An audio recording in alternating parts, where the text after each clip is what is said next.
Danielle, and I'll be demonstrating how to set up the Ellman Surgitron Dual RF High Frequency Generator and prepare it for use. I will be using the Dual 120 generator. The same principles apply to the Dual EMC 90 device. We'll start by connecting the power cord and foot switch cable. Both of these connect to the rear of the device. To connect the foot switch, align the small latch on the foot switch cable connector with the notch at the 9 o'clock position. You will also find the dial for adjusting the volume. To connect the monopolar handpiece, align the 3 pins on the handpiece cable connector with 3 holes in the receptacle and press firmly for a complete fit. To connect the bipolar handpiece, insert the cable connector here and press firmly for a complete fit.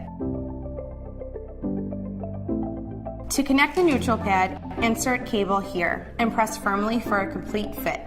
Please note that the neutral pad should be placed relatively close to the surgical site and must adhere to the patient before the unit is turned on. Common locations are the upper or lower back, on the stomach, or on the patient's thigh. When the neutral pad is not connected properly, an audible tone will sound and the indicator will illuminate red. Next, we'll remove and insert an electrode from the monopolar handpiece. Ellman handpieces use a rotating collar to hold the electrode in place. To insert an electrode, loosen the collar 1 full turn and fully insert the shaft of the electrode into the handpiece. Orient the electrode as desired and tighten the collar to ensure it does not move. Please note that most electrodes are bendable as well. Next, we'll learn how to set the appropriate energy output. This yellow collection of controls and displays denotes the cutting mode. Within this mode, there are 2 waveforms, cut and blend. These waveforms are selected using the select button. Use this button to toggle back and forth between cut and blend. This yellow indicator light illuminates next to the selected waveform. Once you select a waveform, you set the energy level using these buttons. The same logic applies to the coag mode, which is denoted by the blue controls and displays. With this blue select button, you can toggle between coag, fulgurate, and bipolar waveforms, and their settings are displayed here. Both the fulgurate and bipolar waveforms must be activated using the foot switch. The yellow pedal indicates the waveform selected on the upper LED readout, and the right blue pedal activates the waveform selected on the lower LED readout. Remember, you can tell which waveform is selected by looking at the yellow and blue indicator lights.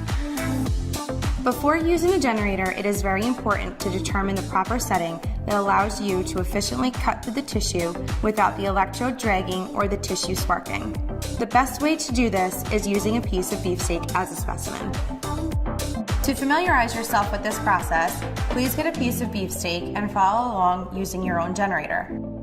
So let's begin by looking at the 2 problems you will encounter if the settings are not right. Firstly, a dragging electrode indicates the power is too low.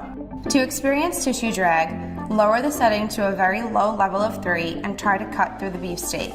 You will feel tugging and pulling on the tissue and see tissue getting stuck to the wire electrode. The second problem is when the power is too high. This causes tissue sparking. To experience tissue sparking, raise the setting to a very high level of 50 and try to cut through the beefsteak. The electrode will cut easily, but you will see the tissue sparking. The ideal power setting is just above tissue drag, between 15 and 20, so it glides through the tissue smoothly and easily with no sparking and no drag. Perfect! It is important to understand that the wire does not use heat to cut. Rather, it works by transmitting different waveforms into the tissue, which in turn cause the tissue to react in different ways, all of which gives you varying amounts of cutting and coagulating effects. I'm using the cut waveform here by pressing this distal yellow button, which allows you to make incisions as easy as this. Notice how pink and raw the tissue remains on the inside. The Surgitron generator produces much less thermal damage, so you don't get any of that charred or burned effect that you may get with traditional low-frequency electrosurgery. There are 2 reasons for this. The first reason is the high frequency. The Surgitron Dual RF device operates at 4 MHz. This is 8 times higher than traditional electrosurgical devices, which run at approximately 0.5 MHz. Secondly, the wire does not rely on heat to cut. I can demonstrate this by activating the electrode and going directly from cutting tissue to touching a plastic bag, and it will not melt or burn the plastic. The cut waveform is the most ideal for initial skin incisions where first intention healing is your primary concern. If you have a situation where you want to excise a lesion and suture the skin edges together, you should use the cut waveform, since the edges remain pink and viable. Another important use for the cut waveform is for taking biopsies, where you want a clean specimen for pathology. I've now exchanged the straight cutting tip for a round loop electrode. With this electrode, I can gently sweep through the tissue to excise any intact specimen. Remember, it is important to activate the electrode before making contact with the tissue. If you are not setting the specimen for analysis, then you may choose to use the blend setting. This is commonly used for things such as skin tags, papillomas, nevi, keratosis, or other non-suspicious cosmetic lesions. Activate the blend waveform by pressing this middle button.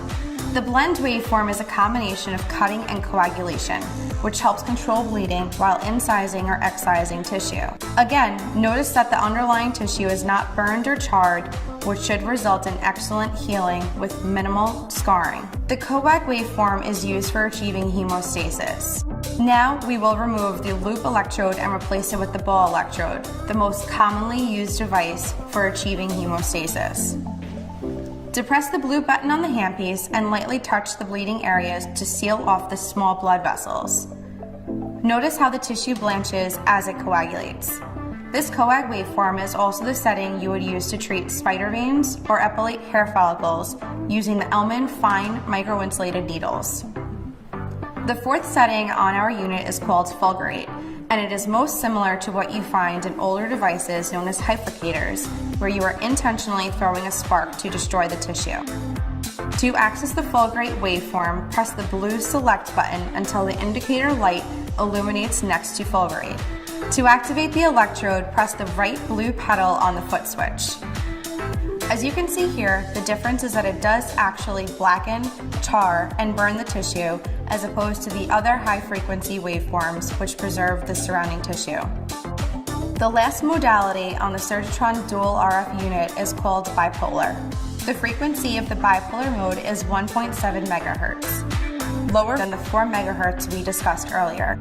Lower frequencies are better for straight coagulation, which is what the bipolar mode is used for. Use of bipolar forceps require very low energy settings because the current only has to travel from one tip to the other. Thus, you rarely have to go above 3 to 5 on the bipolar setting. Similar to fulgurate, the bipolar waveform can only be activated by using the right blue pedal on the foot switch. This allows you to grab individual bleeders and seal them off. Many users prefer this type of coagulation because it is gentle to surrounding tissue. It is also excellent for wet field coagulation because you can go right into a wet field and effectively seal off bleeders. This completes our setup and demonstration of the Surgitron dual RF generator.